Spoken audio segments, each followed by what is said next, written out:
नमस्कार दोस्तों, आज का ताजा खबर। इंडिया पहली बार एशिया में बना तीसरा सुपर पावर। जापान रूस पिछड़े, पाकिस्तान हुआ बेहाल तो वही भारत चीन के बीच सैंडविच बने श्रीलंका। नए राष्ट्रपति का नया तेवर तो वही पूरब का स्विट्जरलैंड अब तबाही की ओर। आइए सुनते हैं समाचार को विस्तार से। एक वक्त था जब लेबनान को पूरब का स्विट्जरलैंड कहा जाता था, लेकिन अब इसकी पहचान आतंकवादियों के घर के तौर पर होती है और इस वक्त लेबनान बर्बाद हो रहा है। इजराइल के भीषण हमलों में करीब 500 लोग मारे जा चुके हैं और 2006 के बाद इजराइल ने सबसे बड़ा हमला किया है। लेबनान में 2022 में मिशेल ऑन के पद छोड़ने के बाद राष्ट्रपति पद खाली है। फिलहाल देश में एक कार्यवाहक प्रधानमंत्री है जिनका नाम नजीब मिकाती है, जिन्होंने उनके पद छोड़ने के बाद राष्ट्रपति पद संभालने से इनकार कर दिया था। मिशेल ऑन खुद को एक उदारवादी नेता के रूप में पेश करते हैं, लेकिन हिजबुल्लाह, जिसका शाब्दिक अर्थ है ईश्वर की पार्टी, उस पर उनका कोई नियंत्रण नहीं है।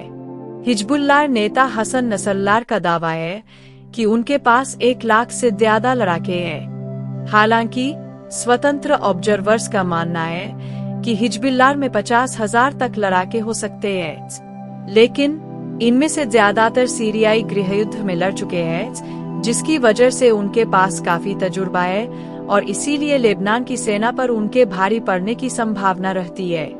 हिजबुल्लाह के पास 2 लाख तक रॉकेट और मिसाइल होने का अनुमान है।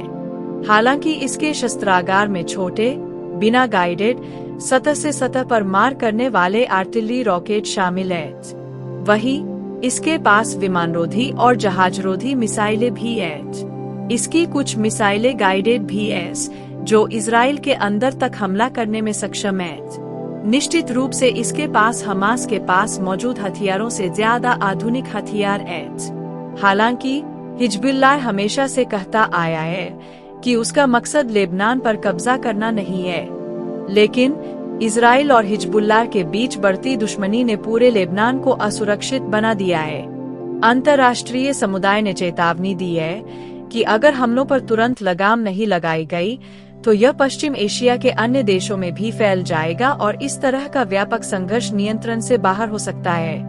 जबकि इजराइल का लक्ष्य हिजबुल्लाह को दंडित करना है, लिहाजा लेबनान चाहकर भी खुद को संघर्ष से अलग नहीं कर सकता या युद्ध से अपना बचाव नहीं कर सकता है, भले ही हिजबुल्लाह और लेबनान एक समान न हो। तो वही दूसरी तरफ श्रीलंका के नवनिर्वाचित राष्ट्रपति और जनता विमुक्ति पेरमुना (JVP) के नेता अनुरा कुमारा दिसानायके ने द मोनोकल को दिए एक इंटरव्यू में कहा है कि हम नहीं चाहते कि श्रीलंका, खासकर चीन और भारत के बीच में फंस जाए। दिसानायके ने श्रीलंका में चुनाव होने से पहले 3 सितंबर को दिए इंटरव्यू में देश के लिए अपनी विदेश नीति के बारे में अहम बातें बताई थी, जिससे पता चलता है कि आने वाले वक्त में उनकी सरकार की पॉलिसी भारत और चीन को लेकर कैसी हो सकती है। माना जाता है कि वामपंथी विचारधारा वाले दिसानायके चीन के करीबी है और वो हिंद महासागर में चीन की बढ़ती आक्रामकता में मदद कर सकते हैं, जिससे भारत का चिंतित होना लाजिमी है।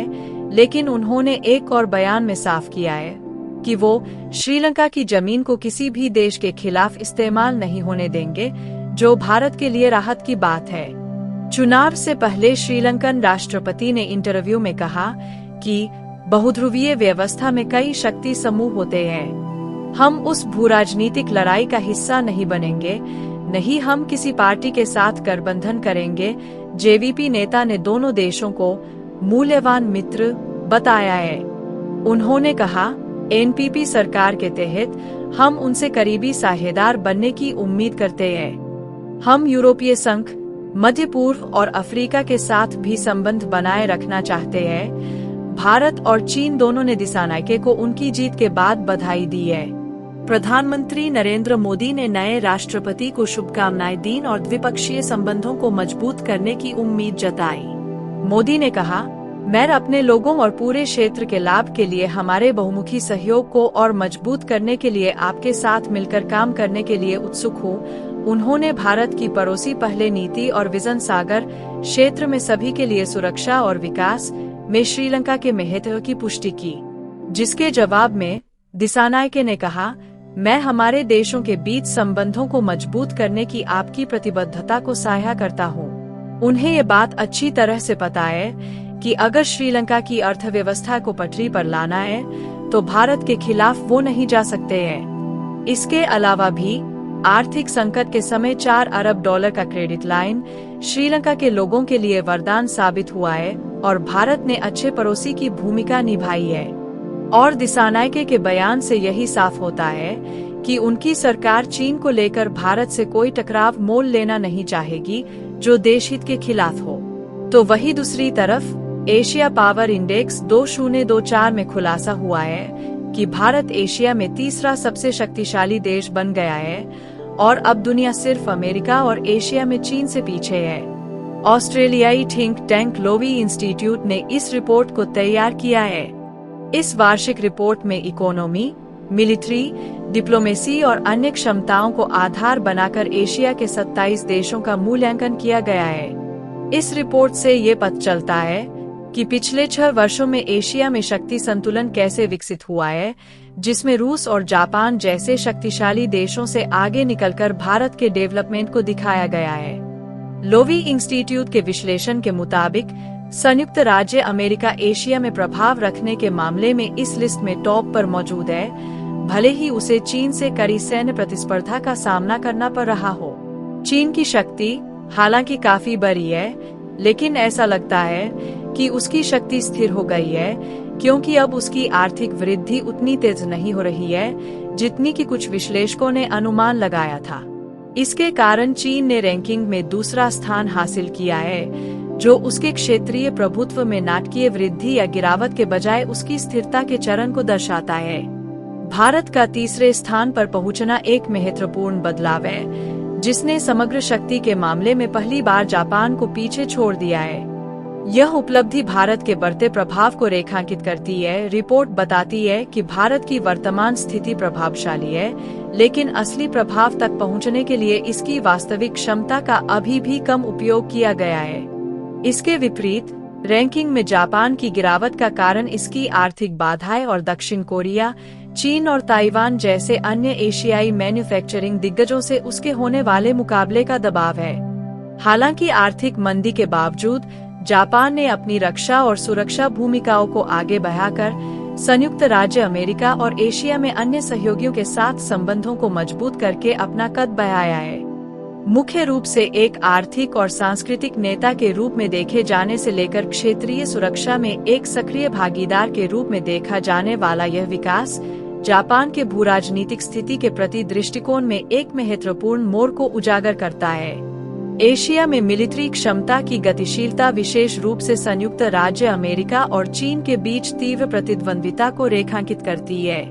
चीन सैन्य अंतर को लगातार काम कर रहा है, खासकर क्षेत्र में संभावित संघर्षों में सेना को जुटाने और बनाए रखने की अपनी क्षमता में लगातार इजाफा कर रहा है। फिर भी अपनी सीमाओं के बाहर पावर प्रोजेक्शन की इसकी क्षमता सीमित मानी जाती है।